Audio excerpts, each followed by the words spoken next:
director of research Emma United Party Wakasa and Yafa Panya Yafaswa Ye free SHS women. National Petroleum Authority and Penin 4H tanker drivers do na one more Jaika Nicha say one more Ekochi a shine our Galamsey Amedem. Ghana coalition against Galamsey Eddie is Sudiaba, whom she says the Kukwamwa, Ebepua Amasawa, Fangua and a tanke Ekonya Aquensia and any Pabinuma Tuagusua. One more source of Fango and Penin 4 Aboko Cosessa Winnie Pa, a BBC, Nabaka Costoneso, now obey what you Saudi Janano, what would you funny the actual said a beya, Emra and Ubidi. Owia Kaseɛ for you, so Barbara, if it's 105.9 FM precise, and also sound Saturday and you bring out when you be one more. I can come for Benoit Betty and can a me. I was your penny also to me. Nana Kwame Anchiman Opambo. Afi Kaseɛ HMO. And for you be trouble, social and in the media, I'm so I didn't try pa. Nina South Africa, or baby. No, the knee, he no one as and take you now walk as a when the Brassonia near this so editor Ghana me. Now was son was a one son that you know Brady Krumu. Now one may one Krumu, no more bread, and it's our watching one more mine at the Afa. And so for Nibe children, Nipper brain, I can watch them ever social media. So I'm so I'm on my Ghana, young man, and this one for Samuel. Okujato Ablaka or for our Facebook Wakasa. Ade afaho wose eneme ne wo kasai obomode atokese abonhoma atonhoma amone South Africa wono mpanyimfo adi nkomo Ronald Lamula wono no adi nkomo ade afasa emfonyiri ya aye ateti mfonyiri ya etwaguo yi ho amono so asenebo abona no ba South Africa man so hu na wono so se entwaye kra enu ntimprempren ya no wo mu guso a wo mu ye nhwemu mapa na wono boasa de be ya sa ateti do ha ya ekoso yi wombe hu no pemesibre eno no nyamfo Samuel Okujeto Ablakwa twidwa se wo kan prenye premfa se Ghana John Dramani mama ye Ghana mampanyini no won mo aye wo madwe se Ghana ni babie no a won be ma no ho akire no emprempren wo kire mu a abranche na no nkodi adwa mu no mpanyimfo nsa aka no a wo guso a won mo boa no se de be ya anadwe mu e bia ne kese no ene ma beto yie yemfa ye ni kutwa wisi ahwemienu santami enwere se de mfonyi ni sete ene atete same koso. We don't want this as African people anymore. We are tired of seeing African migrants moving all over the world, refusing to fix your own countries. Now we're making it very clear to you guys, Utitina, we don't want you here. We want you to fix your countries. Now you came here with a traveling document. You came with a passport. You know that you are a visitor, but now you decided to come and integrate in our communities. You know very well that what you have done is wrong. How many children do you have here? We can come to Ghana and do what you're doing. Passport. Eh? Now you are carrying a bucket. It's 11 a.m. You were supposed to be fighting the government of Ghana there to ensure that they are getting things right. No, there's no fight in Ghana. You must fight what they do. Where's your papers? Passport. Passport. Where's the passport? Take it out. Let me see your passport. Let me see. Luna. Okay, tell me. Who's the police officer that you are bribing to certify these things for you? Baba, let me tell you. I'm not police. These things, let me tell you, you know by law you're not supposed to certify as an immigrant. You're not allowed to certify your passport. No. Okay, why do you certify your passport in a foreign land? Okay. Let's just start there. Why do you certify your passport in a foreign land? You see, it was raining. Hey, follow you guys that go Facebook. It was raining these days. Then when you go out with the passport, sometimes it gets spoiled. That's why I satisfy it so that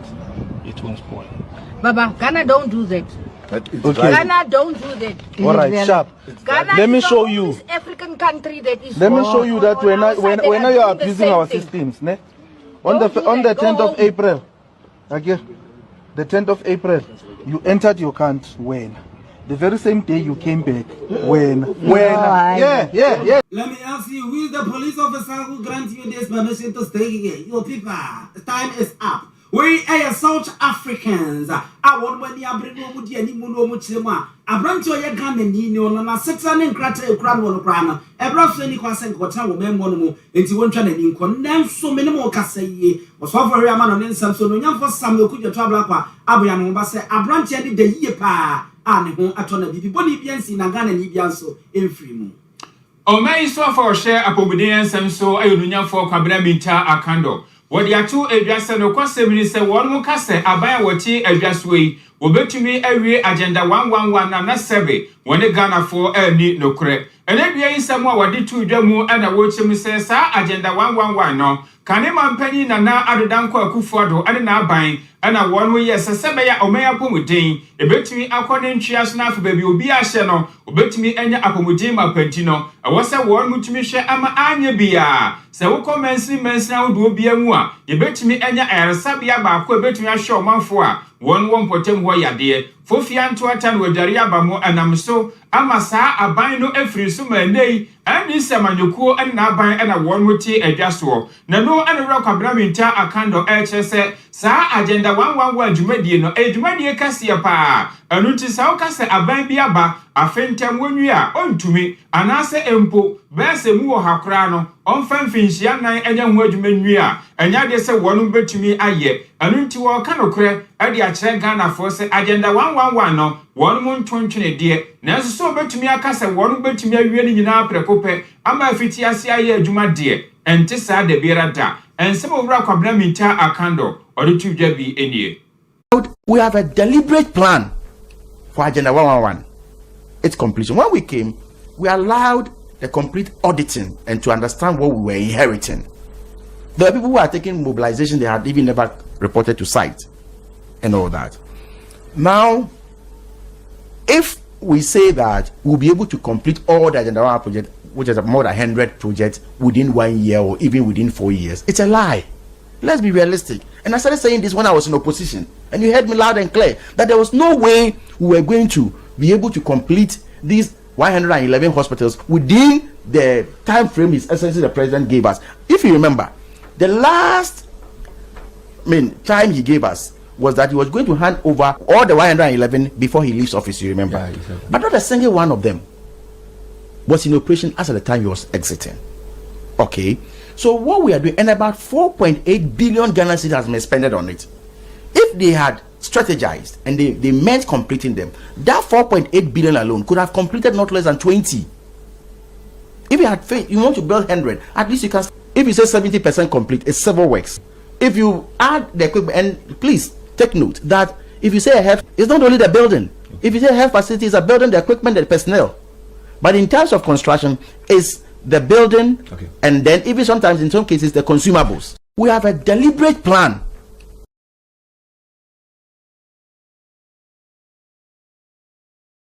So sansi yes evidwabo so empesi so brasile dwani owura kwabena minta akando. Oforisi obusu me we have a debetodwa say ebomesua soafo no nyamfo ha na dusu ene abana ye na wo madwen say wono befa chechefo agworomo agentete awie ne so wo fie no mo nya adwuma na enumu na abana betodwa say nipa mpem so ene wo befa wo mu enam sai no so ama chechefo nka bonku awodo ene eku awodo ensha ban si bebre cheche wono madwen ede fa ho ye no mo gina so pa ne say ene so wura wono mo wie suku tifie kura aye wono so ma wie de kan national service e wo English kasem no nipa be sempem aduasa tifie disaban ne se wo ba be fa no fa mpem so dia ene ne ekoya na ase bae ebinum so wo suku no anje ne wo nso awie we wono ama wo nyamfo na dusu sade betu dwa sade aban no betimi asoa no enam sikasem ntie enam ne wo kasei achechefo nka bomko ba kra from said Teachers Trainees Association of Ghana wono dia ba betu dwa se sa na be kodia ene na aban no emma wo badwuma na wono ye ne eya pa Emma won munya anije ani ahunka bi amfanye tinade wo mo ready free aban no Ghana mampanyi John Dramani mama won se wo mre bonte no mechire niema mu fan emumu na ho enye sade a ene wo beti wo mo agu monte so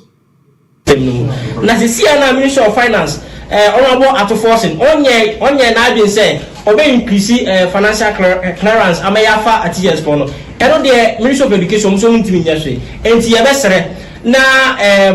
honorable Atoforcing ye de afa yeman piniso His Excellency John Dramani Mahama say campaign promises omode maaye no omadadaye nkontombo enti ye besere na automatic posting no omkaye no omonsan komachi omokahwe omonkratam no omfamra biam Oma na adwene enko so pa e bi se nye sei na omo ka kire so omo ba close bia obi an omo clear free wo na omo aye automatic posting enti se sia no aye wo emofro no omo da so school mu na ebi mu awie omo tifi omo nya anya eduma no e ya ne ba ko pe na e ka kire se ne sa na eteria schools are ewo Ghana nyina e colleges of education 49 nyina no yentum piao maye ma ho kwan biom eme mfa eme nya enrollment bia ewo colleges of education biom kopem se omo system no mu no e be post omo ama omo nyina free wan sana ya se no neti a yentina simpie so aye kasa nyina ne se ye hu ye wo se all other professional na se any other sectors so call training institutions be to say security now say you training soldier ni and as a police ni o wie bia na ye mu bia ye hu say ya training police ni and as soldier ni amana kotena vie da davida ensida o wie u training ya na e post u say bia ko ha na ko ye we bia ho na ko eduma ehia na ko enti identity Teachers Trainees Association of Ghana one man some ni nyina mu no kan for di one anim so di atu dwa say de o mu re anim am say abani betimi aba na wabetire nie be mo ada ho fan enye sade a ene omo nhyeche bebra wo budi begu akwa ma omo so de beyi wo mo wano ama mansan ate wo no monka ready to do what we are supposed to do, being it lawful to get these particular issues addressed. If it is to go and sleep at the Jubilee House, we will do so. If it is to go and sleep at the Ministry of Finance, we will do so. And our next line of action is not far from us. As my coordinator rightly mentioned, that we are putting things ahead of time. And for that matter, the need be that we hit the street, which I said, agenda 65,000 teacher trainees on the street, we will do so. And that will be communicated in no time as well as when that will be done. So demonstration is not far from us, and we'll make sure that the demonstration will be a massive one across the length and breadth of this particular country.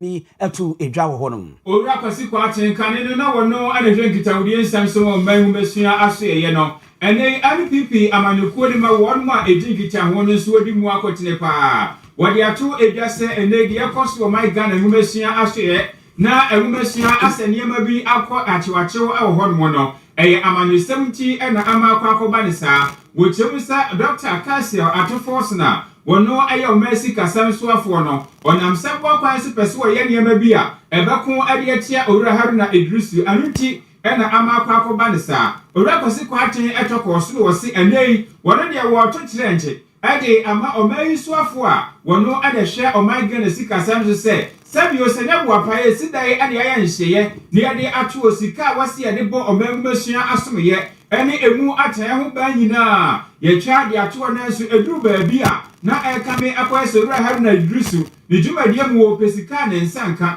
wasini nyina ye se ande isi amanyekuo ni mu enche won be kwa kopɛ franka akurafo a won be bɛkɔ amfimpino ane adwene wɔtwe abatuo ni mu na owura Haruna Idrisu eye nipa baako a se ebre so ena dwe so bɛkɔ akɔpribie ana afi Dr. Kaseɛ atofo a wɔhye omasi kasam hye so no wono so bɛkɔ akɔpribi anunti awɔse wonya bibi asabio ɛbɛbrɛ owura Haruna Idrisu ne dwumadie ase anunti ɛna nso a wotu saa na mo na broni bɛka bibi sɛ sabe mafia asɛm no ebia ɛna ɛkɔso ɛwɔ amanyosemu ɛwɔ hɔ owura kwasi kwaten ne nsɛm bi enie. Problem is not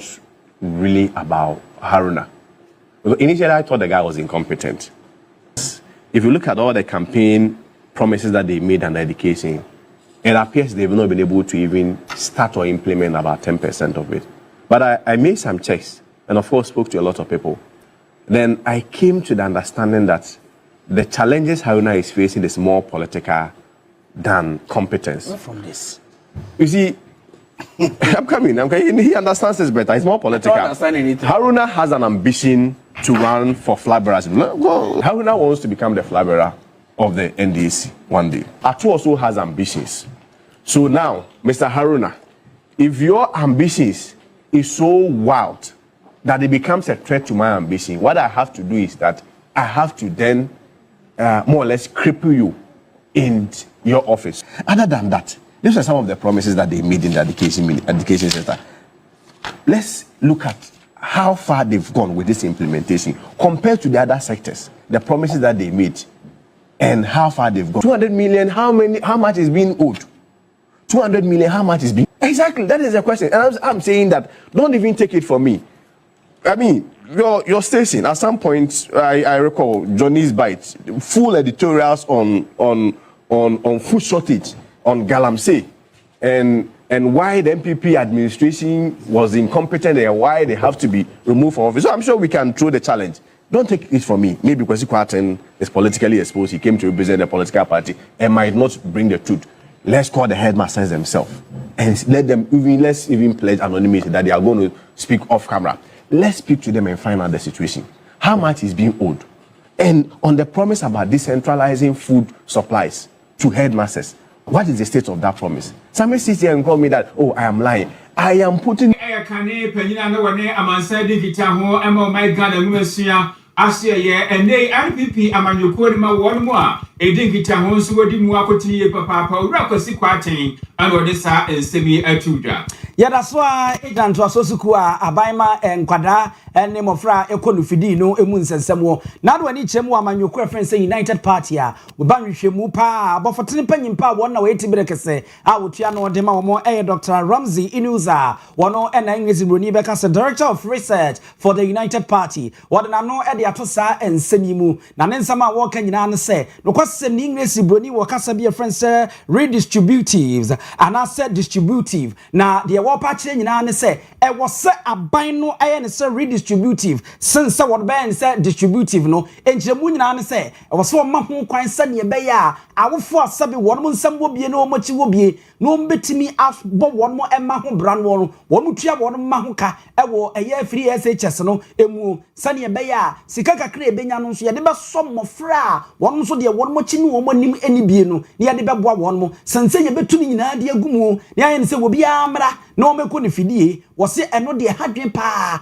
eno ka won nende won ma bo apeso se ya apese na won ma kyereka so se nkyira ka e wo sukuu no mu amani amo ho asori sa anso na bonefo sam ene ya wudisam ene atimodensam emuade honhom ene social media agenta haye won ma fa de si won mo kon so ene wo mo de ye niema ehunhia ni nyina ka ho ana agitwo no ti sa ba ne ben sa ofri se bebo yie pa wamananso wa wo bewie no atotwe ko adu kakraka se mpase ne ma ye nukuntan ene odo so a NDC aban se no kwasem ni won so de wo ma ne hwam yie pa emhwehwemu mapan wo se wo mo dwo na bonefo sem proye ne kankan a ekoso e won to asosuku no mu won beda na di no won bai wo motwi wo mani ene wo mayi wo mani eye ne esefata. The current financing to the free SHS is about 42% of the total Get Fund revenue. 42%, and that cannot be sustainable because then there is some form of opportunity cost where now they have to forgo certain infrastructure developments to support this policy. We are saying that they should look at this policy to reorient it and tackle those that need help, those that are highly destituted, and of course people like yourself. Now I'm sure you can afford the school fees of your ward when they get, I don't know if they are up, when they get to the SHS level. I'm sure you can be able to afford. I know Kwesi too can be able to afford. You know what I mean? So definitely those that can afford, we let them pay. Those that cannot afford, we cater for them. And then we save money for infrastructure development of the educational sector. It also has to have a patriotic underdealing in this regard. I mean, in as much as we are trying to make sure that this program becomes successful and tackles the destituted Ghanaians, if you look at the district assembly league table, that is another solution to this issue that you're raising about. We have districts that are highly destituted and regions that are poor. So we can even use a geographic angle to tackle regions that are highly destituted so that people who live within those environs would have benefits from free SHS, right? Then we come back to Dr. Ramsey Inuza, one Director of Research at United Party and Wadin Semi Eddie Etridra Ewo Honomono. National Petroleum Authority, one more Adiato, if you say BB Air Coastal, and one more Juma Kodimua. I was here, Shannon, when we are to me, Eka Wasem. Nina ASA was one more tanker drivers a hodua, one more actually tankers, Yachana, one bush, Yahuno. They say one more age, I jumade to her. What do one more El Paco Galamse, Emo, wɔkyerɛ mu a wɔn mu etwi tanka no wɔn mu kuro ya sɛ wokɔ galamsey site ahodoɔ a saa trucks a wɔde yɛ galamsey ne excavators ne ade no wɔn mu wɔ ho nimdeɛ paa wɔn mu tumi etwi yie enti enipa no wɔhwɛ a na sika wonya ade firi sɛ wɔtwi tanka ne mu ɛne ɛho hyehyɛ na nkoyie ma ne pɛ na wɔkyae ɛno de ato na afei wɔn ani akyerɛ mu baabi a mutu galamsey na ɛne galamsey fo sika wɔn mu tua ade ma saa nipa ko ne da biara no wɔde toto deɛ NPR foɔ wɔn mo ɛne deɛ ka ho etua ade ma saa tanka driver na ɛnu baabi a ɛnu nti adwuma no gyaa na wɔn mo ebegyae na wei no MPA mekyerɛ National Petroleum Authority ɔpanyin pa wotua ano ɛyɛ lawyer Godwin Eduji Tamaklo ɛna ɔde saa nsɛm etu dwa wabra mmarahyɛ bedwafie abedwako a wɔn na hyɛ ahoɔdenneɛ ansɛm so kɔ ne nsrahwɛ ɛna ɔde to wɔn mo anim sɛ no kwasɛm ni ɛwɔ sɛ ɔman ne tumi yɛ biribi ɛde boa sɛ bɛyɛ a tanka drivers ahodoɔ no wɔn mo asetem betumi akɔ yie sɛ ɛkɔba sɛ wɔn de tanka ne kɔ sɛbe nkuro ketewa mu na wɔkɔduru hɔ na wɔn mo yɛ galamsey ne wɔhwɛ sika a efiri mu ba ne pɛ obeduru no wɔatwerɛ krataa sɛ tanka ne kora wɔn na entwi bio wɔn mo yɛ assistant ne kora nso ka ho a wɔn mo kɔ a wɔn mo ɛmɛ bio no ti wɔsrɛ si ɛnyɛ nhyeɛ pa na yɛmfa mmoa wɔn mo a etwi saa tanka no ɛnsɛm a lawyer Eduji Tamaklo wɔde tu dwa bi. Now what we have realized is that there is a high attrition rate of the experienced tanker drivers and mates. Anytime the tanker drivers come there, they come with different mates. And the reason he found out was that when they come there and they go to the mining communities to discharge petroleum products to the mine, he loses one mate. Because according to the mates, Oyam and Yana is more profitable than being a driver's mate. And so the most experienced drivers, they are losing it from the downstream to other areas. So one of the things we are trying to do to resolve that problem is that we are coming up with tanker drivers remuneration framework, whereupon we would ensure standardized payments by way of salary to the tanker drivers. And so we have an idea how much comes back to the tanker drivers from the UPPF and all those in terms of their dues. Out of that, an arrangement will be made on how much should actually go to the driver. So if at the end of the day you are receiving say 30,000, but you only pay your driver 2,000 cedis, we want to see the build-up of your cost and how much you are. I was seeing power this answer me to ja or may penny power no na National Petroleum Authority ne wotia ano lawyer Godwin Eduji Tamaklo. Na owura Godwin Eduji Tamaklo ya woye panyimpa eda NP anui eneneme no Kaseɛ nkrata African Ghana Coalition Against galamsey wono akwa kanensa na ne nyina ye kwampapa worum so sese wo mo da na de no mo didi dwuma ebetimi aboa ama me yeko aye ko de atia kwambone anipa bi nam so etufuma bude ye sɛ nsase no eto obetimi atwa nkrata no na me kenken ye owura lawyer Eduji Tamaklo de ebra wa ye pese kan ye de kire wo nyina ene sɛ wadanoma se ye pese ye bom modern na kwambone nkrofo nam so tufuma bude ye twakso na to ti ntwa eboa ye ma ye nsuwa enya ahoden gya nam ro so de a ene no wadanoma bom modern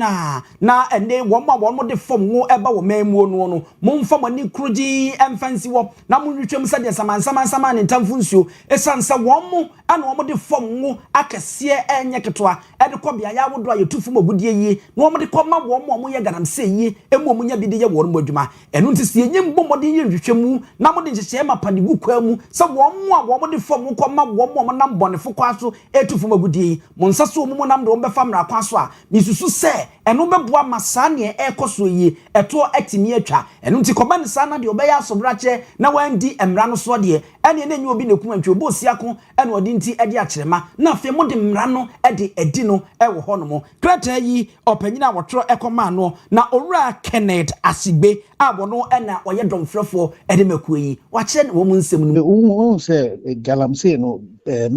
government prevent excavators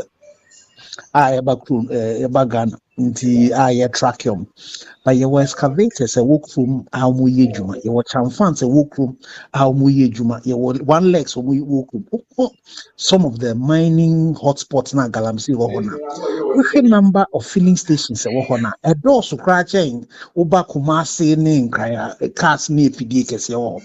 most of the legal miners no the omo no ye nimomo ti omo kotofi na ye nimomo but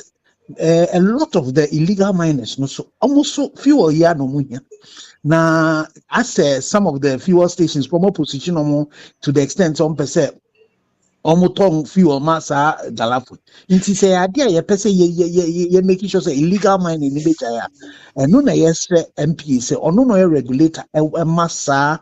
oil sector no nti so to be making sure say yen supply fuel ma galamsey for no ye ne sa na say excavator na nya fuel one leg na nya fuel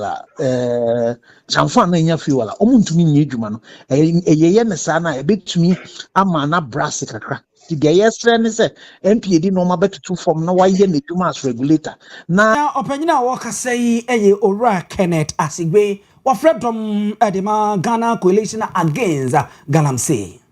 National Petroleum Authority atena yemu ani edaso ejnai na panyina wajano lawyer Godwin Eduji Tamaklu ani wade atu edwase said ye Ghana ha eniama bi esi wasa won mohwe na otumi eka ho asem ni nyina ese kobase ene tankers ni bi kono nya akwanhia pe na Ghana fo bi no mo nwene won mo nkwan na emom no fango no obekwa akoso no obeton na obenya mfaso ede afrisna no ene ade a na ni edi achi na no wase wu bia tanka ibi ebekwa akonya akwanhia na obeya wadwen se wafa gallon anase bokiti woni kosobi na wakwa akoton anase odi akodi ujuma bi ama so aba mfaso ama ono ade se won behwe ama emfonyi bia ebepiepie ede afa ho no obebo akire ede akoma oma CID adwumakuo na afei cyber crime unity ahye police adwumakuo ni mu na won mo atuma empensem na sankofo no ye de won mo akogina emra ano na nansam ebisi baby afrasa post in wabra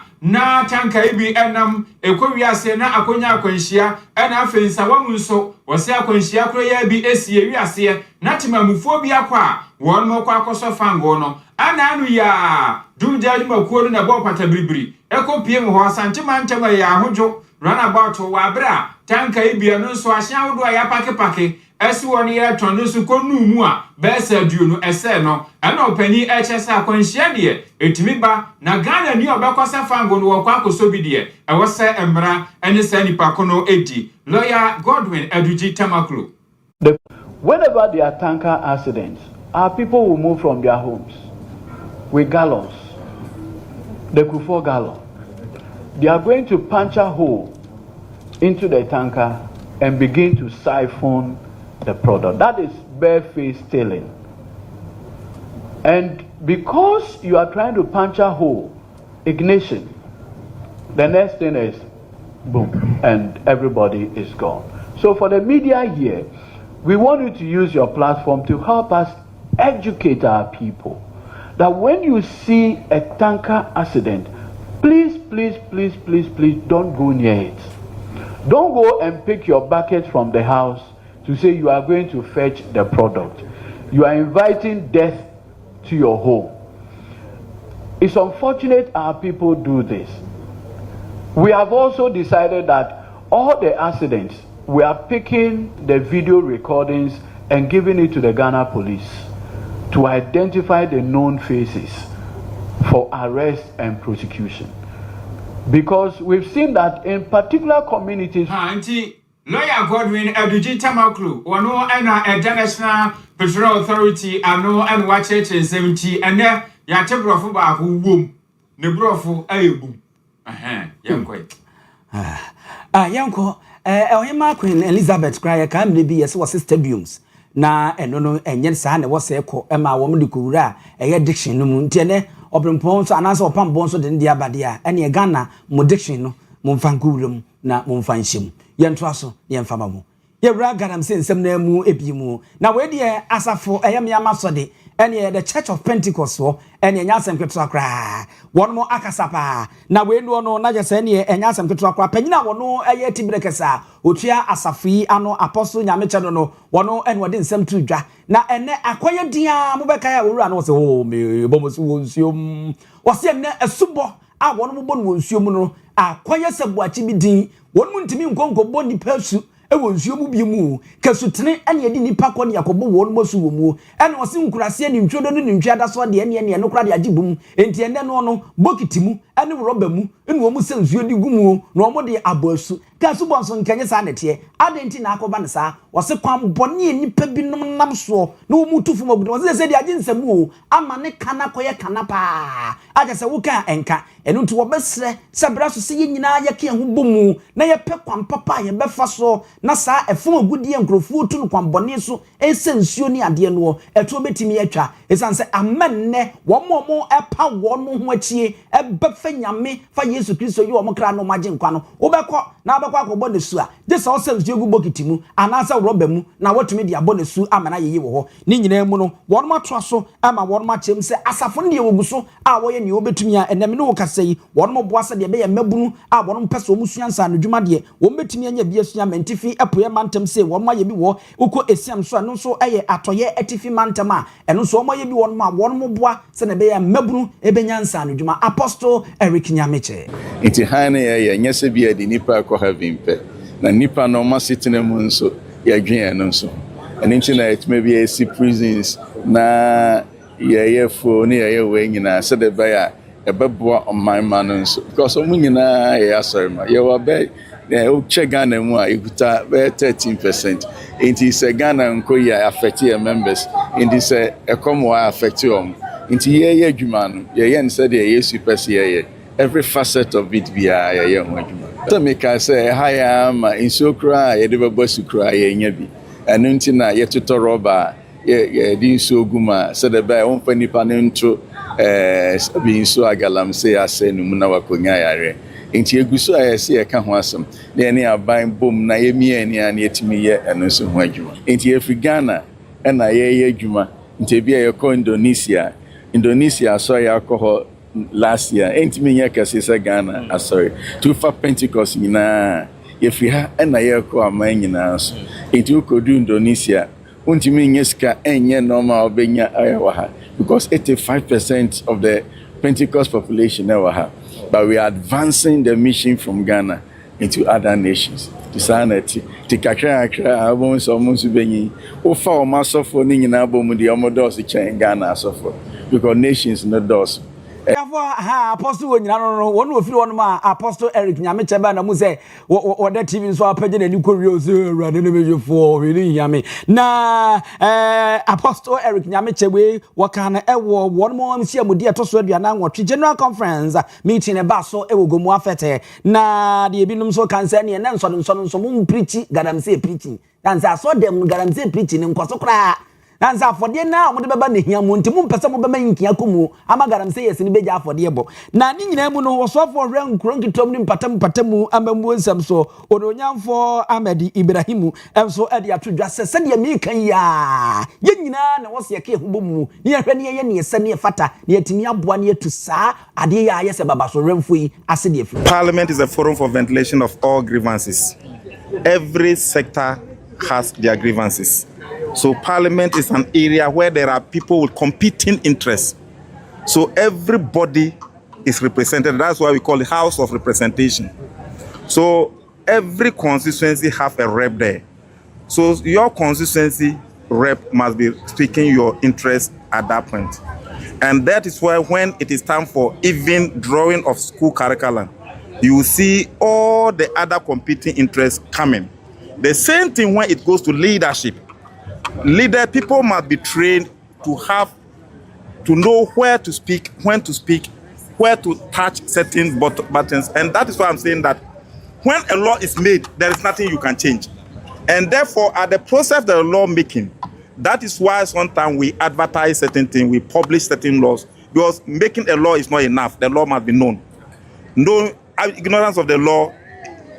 is not an excuse. So at the process of the law making, every interest group, you must put your eye on it. So if something is being enacted, that we also for him Krunkitramu, Abemu, and some Esum, Outdoor, and Afi, Ahini, Ononyam for Ibrahim Ahmed, and your training king. Ahiwanuma wonum eta etwa ahodo ano wasante mantamu ana wonuma yen central funhye mu a wode adesede ato apan se wonum besrese ketia dwakese ne fa etosumienu no wonhwe ne wontumi emfanko awiepa enu achi no krofrom dwakese no so mpanyimfo nhwe na wonum ntumi enya ho adwuma na wonum central funhye ma wonum ye ne wo chese na wotwetwa mu wonum nuanum bi ayen central funhye mu nam so amode tudwa se wonum de nhye any pressure ye kan bi ade mama mpani na ariana na do danko akufu ado na abadwumadi a ofiti asese wodi no ye ketia market phase 2 no se aban a waba mampani John Dramani Mahama eda no won munya no wano se de be ya obetimi awie sa edwana ama won makomesan se yetu won firi ba bia na won mote ene ne womudi AC edwane nti ama won mabọ asesa na no ena ahema no mu yi ekyese sansem a won mu nuanom be kan ye no ene kwan pastor na enso ekwan bi wo ho a wo fa so ne se wo kasa na ekame akoyesa wo mode enhye ena etu mampani eso wo se aban we ya de waye bi ede aboa asante mantam ne pantie nei se akoba sedwa won mu sina kansensemu a ogidie ne arehemu se aban behwe na watumi ede akọ awiepa na won mu kasa no panyina anasa oba panyina ogina won mu anamu kasa ye eye maami Grace ejeda akon ensem ode to udwa ebi ya de nyina do mama president ya danasi bebre ya kwaso ahira no ye ne kese wone ne yire fise nyame afọ omo so aboa santeman bebre o ma boa santema papa efa adwadifo ma ya de ani to no ma bebre so eya aban ya otwa mu no enso amoa yen tie ne atra se usa da bi e wo se asesa yensa na santeman nyina eya adwen ba ko sesa yensa papa ye wura do mama san bai wo ba yen yehu sampa ka je tia wo ne besi ma yen ka je tia wo si wie na ba foforo ba yen so bai wa be che se do no wo pe no wo ma ye de wo mdada kwa bebre anya bi wo mo chense de wo mo pe phase 2 wo mo ko ho fie nwatwini wo ma ntimi anya ho hwe amadwadifo ma enhuru aban dada etwam no so mfaso dwadifo ma ye mo bo papa do ma bo sha wo hye ye no won feli yen sa won si phase 2 no ma yen na so on si phase 2 ma ka phase 2 a won si ye ka je ti won si ma yen e ma fa pressure bi anto ye wura do ma so kwan bi aso mo ma na botre ne ya mo mpa pam ye papa no na na ni suade hunu a wo ma asantema no watono bo ase ahye ne kama na abem so obetimi aye eti dwadifo ma fa fisi kwan na mo kaseti ado mama ne Bible say ya fa ni die ma de ni die se no ya mabuo ni die nya adwuma eme mpanimfo edi yanim titu ye wura do mama ebi kasa no se ne aye pe no emra eyo hema enam aya toto amamu awo no woda ano ewo asante mantamu ha Mami Grace ejeda akon ane wo kyeresa abandada no abreso so ton yesi wie kro kye ne sekele wele ane ebi wo ha yesama wa mumenya nkate ebi wo kra unya nkate nti mo obi amfa pressure bia enkoto John Dramani Mahama so okan kele wele no amaka me ame papa opambo ne bufuye na wokonsa kele wele to anwa nyina nija ede kan ho dum nsuo ede kan ho nyina de koye na ma mba kra no to no yetro na ase kala krenyon aye say makeup no ya ye ni bi okay remind okay yento aso na yemfa emamo ewo no NPP amanjoko ti adankra ye mu sori gina se akonyina banko a ewo sunwane isi abato mpesua so bono eye wo ye cheche pa ene enya asem keto akra na eno na wo ye chire mu no wo mbobo aye fre dom wo de ma wo no mubie eni owrachi frost asoma wachire mu se sentia mo ye wo ye chire nyina eye owra wo mo ba ya wo no bechi no meche Abubakar a wo mo friends baba mando no wo no eye nkitawode bo fotene pa wo sunyan east abato mpesua so ede me MPP no na ni nyina aka ho na afeye MPP mani bi se de omusi aben yi du no mani esi wo mo so no wo mo kire wo mo muzu se enye kwampapa so no eye hunu na ye nti no wo mo kan wo bom mu a wo no ye sa wo ye kire ya ene ekoso yi ni nyina mu no owura Abubakar Yakubu adodo na friends se baba Manda won na no kodi adwa mu ne nam no so titiwu nti e mai sa wo ye kire a yato din se ye nsuan hunu yi e ba so yi wono so akasa e mo de atodwa so obekoso a no adi ne dwumedi a wo ma ahunahuna enka ne kasabo enhye enne disability for ko amunya adwuma nya mo ya adwuma kakra untu amoka eno no onye ho One also be say LGBTQ and they what I know say how the Bible and found who be what's a here UN Security Council or exempt one to abani what raw amande event is a gay for a conference international gay conference in Ghana Kempinski Hotel. What am I gay for free event is South Africa we and we ever feel one or Independence Square president mama way you know the shame of yourself but Buluko can once a channel what they all to me you are not bigger than God. God is bigger than you. God made you, he cannot make you. That is guaranteed under the Constitution of the Republic of Ghana. Nobody, not even the president. Abu Bakar, Yakubu, the Dona Fence of Babandu, and a tin in Cananina, who wrote my Ghana, Rasebe, Jafia Penny, Abedi, Chida, what Trenton, Edom Kumano, a year on one for Jerry Ahmed, what the Atua Bain him say, one year Huna, attached,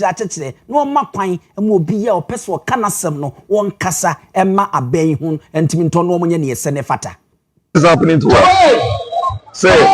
Yentimina Kabiman Kabimana. Offer FM station and a TV station. The next thing is that they will trace you now, I bet you. How much I say, how much you are then talking me? Why 90? I don't even understand. People had the F-1 to use, say, Baumia or Yupekonam or Nomunsa, a Muslim of his caliber. Then I can't share Kufado. Yakaya say, oh, Onuka Obemu. Na nyame mpebon into ebimu a omokaza Akufo-Addo be wonu kwa omo ahead of Akufo-Addo. He's still alive and strong. Why? And just the fact that you promised the people that you were going to sign on the LGBTQ plus law 1 year, yeah. Obi akoye colors of LGBTQ apostle on the Facebook. Wa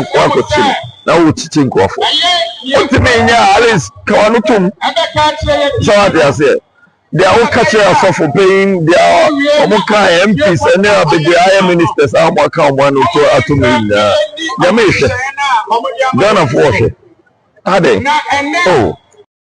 are they? Oh, I tried any be a grada buying, winning red a buying, a memo phone, a buying bonnet. Hey, one more trotty.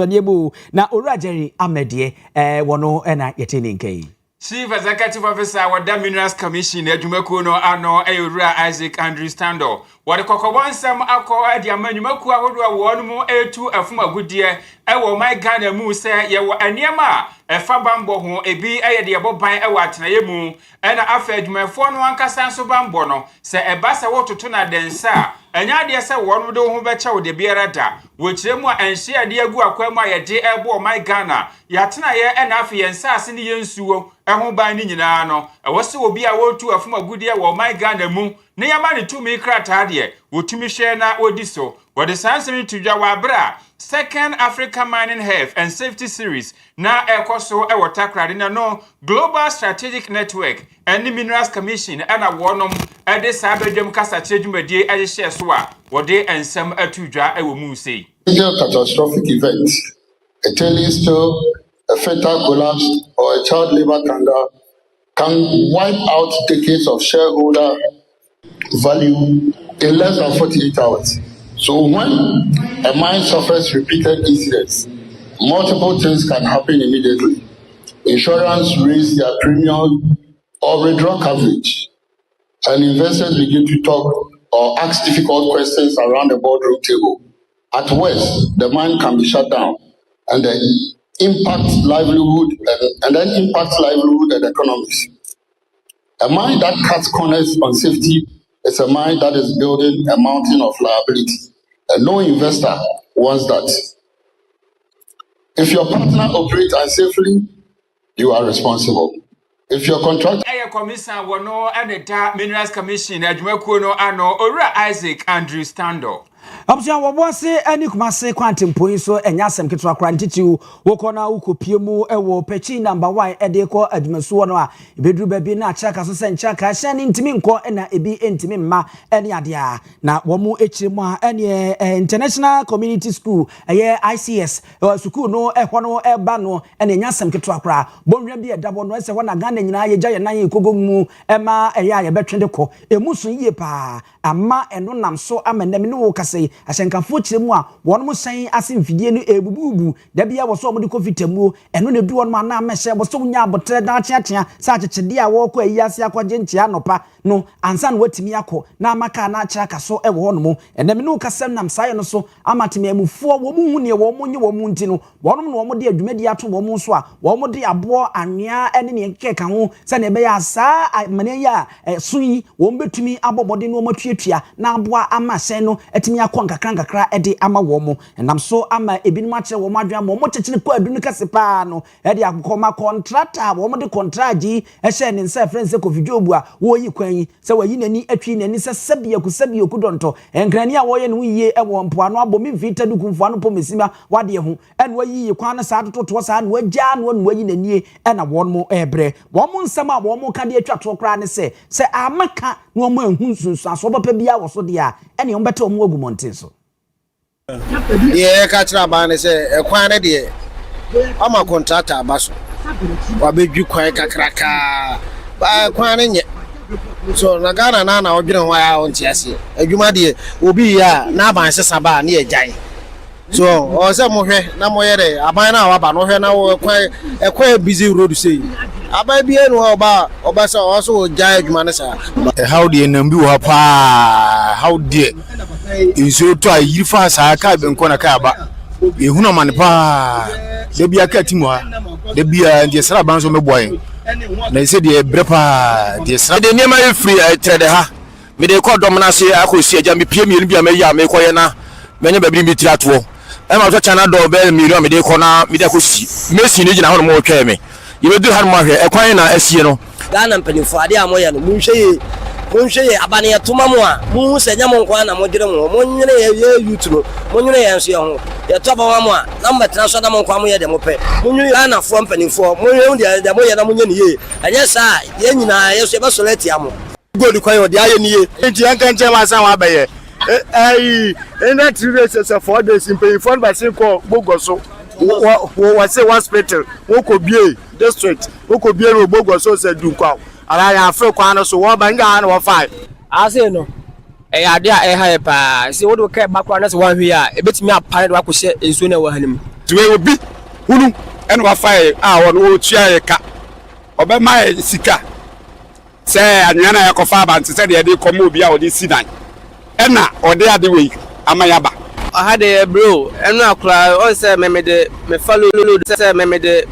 the free race course na best na akwa sante be kwai ahe na de bia menam ena no enu akura kameya teato ase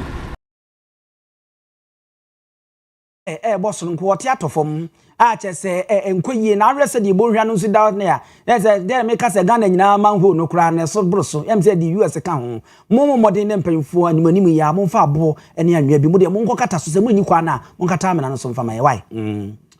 so afọ wono ene hwe akwansra anwinie ene afa amamre ene amane ensem so eye mame ablajifa gomashi na wapa abedwokuo bi ho entema won mo be hwe aboa se de be ya oko o my Ghana yensu ansu ahodo ewo no eba akwansra wodwumadi a wonu betumi ahwe ayenhye de ato ho na atumi aye akono wo kyesa oba o my Ghana mu a ye wonsu ansu ahodo pina na ededa ho a ebi de sepo ebi de setade ene de ka ho no o manfo betumi akoso na ne wonu mo etete ehyen enketinkiti bi so no wode dada won ho a akono na efenso so endi sadwumaku anasa abedwoku a wapa wonu ntema wonu na ebehwe atimi aboa ma ho dwumadie no atimi akonkan titrani a wonu ebetenam ade ama committee no deputy minister wonu anehwe akwansra ene amamre ne amane ni anwenie eho ensem eso Yusuf Jaja okaho ebi afe mpanyimfo bia wonu Afri Ghana Tourism Authority emu wonu nyina dimu akotena omo behwe sesa adwumadie no ebetumi akoso pepepe mame abla difa goma tourism investment project is a project of the government of Ghana. It aims to transform the Accra waterfront into a world-class tourism, leisure and commercial hub. The goal is to upgrade infrastructure development facilities to attract private investments and drive economic growth along the Marine Drive corridor. For this project to succeed, an effective coordination among stakeholders is crucial. You have a crucial job to render to the nation, this beloved country of ours. First, you need to make things easier and faster, cut through the bureaucracy, get permits approved quickly, make sure everyone is working together to ensure we achieve the objectives of the project. Secondly, you are entreated to make sure everything is aligned, done within the legal framework within which this country and projects such as this one function. The project has been revived and is now progressing steadily. This renewed momentum reflects the ministry's broader efforts to boost tourism, create jobs, and transform the coastal stretch. Agbala Jifa Gomashi wono ayo mai swafo a wo hwe akwansra anwenie amamre ene amane ensem so yemfa ye ni nchem won krampumpuni mantam ne nkogye mu adwadifo a won mo odona na bonwra bi eda odona ho no ne nya asem ketra ama won mu kirem ama won mu dwadie kurasi ni tra sesemre nkanso ene adwadifo ntimi mmam no ma ba bedi dwan wo mo so mo koton wo mo ne manso ntimi nko ene wo makwa akoto wo mo tete wo mo sensam ho saa ene wo mo sise wo suo je mu kura de ene na ne kankan no osuo ibetimi ayiri na afa dwane nyina amom yo mo hwea enye yi eno nti won mo sra ban no sa ban ne mekọ won mo moa no mo rese ne be ya sa bo nhwen wo betimi awdi hu dwuma no ma hwe ne yiye na osuo to atimi afamu akoyiye na ama won mu dwa no so ho atimi ato won mo ase won mra hye bedwani a won ebo klote kole abato empesua so se won so omomoden na omfa nani enchiremu na niema enkoyi mfa ma wo mo wodo na edwa na ankasa wo ba panyini a won ene ye kwema da wo edan na eje klote wo mo akasa mo de wo ma disidi ese ene ato Amo, isunu na be starting no. Yes, bro. Yes, bro. Bibia ko. Yanye junkies ni papa na yeto ade wo ha. Ndi ye pese ye ka tresi na to se. MPs ni bebre amu kasa ko akire. Ono so mani kasa ko akire. O mani kasa senator ni kasa ko akire. Ya bre woni hudodo. Ya bre woni senator. And I said, me why I bre woni. Me say, ska me say wa pedo. Yes, omo gwa modi. Omo gwa modi. Omo gwa modi. No mo betwe. Ya da Ghana for me for ni ya do wasi. So mo ati ya kasa. Omo be ya gwa jumama. Ya me so sham. So mo ati. Omo be ba be ya ma. Ya do mo wasi. Ya say ya jwani ni na kota.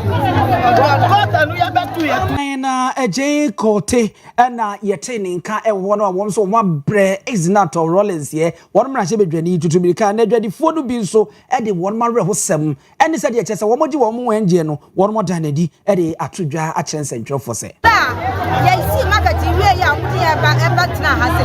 ya nkoye aha ne ya tna sa ebi bi atwom na ya ta de ma ye because of order no go ya amade si e kwani na ya nta no aya manfo ebi mu eja mo na wo aha na ebi mu eji so be ya ye she jana ho na mo ji so aha na ebi mu eja mo na ye de send no ebe twa market no wa hia enti kwa for so mo for inside ebe ta de ma ya no omo se market no aha se nti omo ba nti ya se for the floor omo na ma ya kota na ma ya omo chat wa so many pass dey wo pa wo ni ni ro e fa wo ka me kan wo bi wo mo fia mo ni le aka e ba nye wo pa ne ba ye ma je si ane wo cha mo ko wo si mo ko ka na che ko ye ko ne le aka ba nye ba wa odona peace market odona market fi wo ni na kamo wo cha mo ko wo si mo no wa mane ni wo ye ka no mo ni ru ya ka na ba wa ni wo ka sa wo jala na wo ba tra se wo tra se ko ta ne akmene tun fofo na washi moku washi nga mo wode na momra na mhwe na ne na moto odo ho nso na muni wodo yi e ha adwen pa moto odo ho nso munyi odo na ma beto mo niema de ama wo ma ha adwen pa amanfo a wono mo eko social media so ehu emfonyi bi a etwa egu ewo so na owura bi oyekoko kuenu anya mfinhia aduana mienu oye kofi esum oye obi a arowa eno ewo techiman anafo mensini mu ewo bono apoya mantamu ene wote krachi ekire se won mu elbo ne ko adu se ne ko akudo nsura nyankopon adare no wode tua ho no ma no ebo adwuma wadre sapon de nanso timamufuo no wate se won mu di ne ho konkonsa aye huhu ana kofi esum ne be ma nya adwuma kofi esum wontumi mpawa wodome meneda ya na asini tirase wadwunsogu ne na ase ana wose wabre e wo wiase konkonsa wudi fa ne ho no adosro do entiane ye wo fa be ma no ana wade tu ade asusei na ne wo fa blade ana wade si so ana kohye wo twa ne se ti ama ni free ho na asem nyina ye se omosi ne be ma nya adwuma de a ane ne obeku ne ho preko wo se wo twa ne na ya de na so no anu se wo tumi twa wie a emoje ebetu ni nti no obetumi afom atwa na nanom e wonse do ensentwerofo bo pini ni kodi nkomo ensem ode tu dwa bi enie so se be ya emfa ha obi amma ye metwa ni nyina tuo di blade ni twa na me hu se ahye me se dey me stop for boa me continue say because na me pese wu na me dey and moja no so say na esi pumping no dey gram me say by almost me nya etini nyina moja no tu me na twa na say me kote no so na me dey ayi bi ko rat bi ko na me chichire ho na me sande ba fi na sekan kra me dey ko esi kan na me dey wo famu a ene me pa bo ma pa ma ene me jam pa bo no na me be ma dey ya juma all right but nipa na no na mkika say me be ma wu pa nko sinya ndi nipa no ana me say all right no so me be ma wu no mu say bia ba bi di ma chi ana say bi ti say na no ka so bi be ma wu asa say wa no na ene o de ka so bia be test na wa be ka say o ampanyampa me ko ya ko no bi nya adwuma da ti ofa we de dey si dey aseda na bi ma nya me say ma nguni di asa na me say tie ko tie me na yi bi do me nya mo bi kura firi ma krade me nfi ebi go to bia ma me akura da be be ya adwuma tika ma nipa na hu say me nya me bo nipa different nya no kudie ni nya na nipa bi di no kura kudi Yesu echi nipa egugu e ma sase so ni different no Kofi esum and what is answer to Jana wo pa adwuma ya asabio ayiso ko twa ba ma na uwie so wasa asoa de no de abafie senka wo twa ne nwem na nka ne wagya ho abusamboa asem we no mpese meka bi bese me jana mdi si he ya because me kase meka sempa intimi nka bi e wo hono ti wuri ye mfa na se mfa me drop rural bank na ye nko enim san se won maso yasene ene ye de kase ye de ebramo obebo modin pa no mo hudwadi ano a chesa adwem boni se bi motim se okotwa wo be ma to atwene adaya obi se wo be ma nya adwuma na wadwene ye adwuma na onim nyansa se obonzi ade a wo ye wagimi o enti obi se wo be ma nya adwuma enti wo se okotwa kodwa bi rural bank wono mo na won so wase ma odwadi wudie no behu sade dwadie sitie di sika kra bia sidi nkomo finsi aduanan ba ku ne de ba nyina ya basobode chenchenche ne kode ma wo mo first deposit in 3 months 6 months 12 months na bibia jejane na so awo sabode ehuma atwa ho de ahia ewo mo sanso ne nei wo so betimi ato shells ne bi ehu hia se obekodwa rural bank aseye me so dial star 389 star 984 hash din hyehyɛ no so na feto shares e wo fie wo kemu ene ba bia wo bia sanso na betimi afrɛ wo 0242 387498 0242387498 na ne atwetwe nkomo no agye de eboro so amede ama yi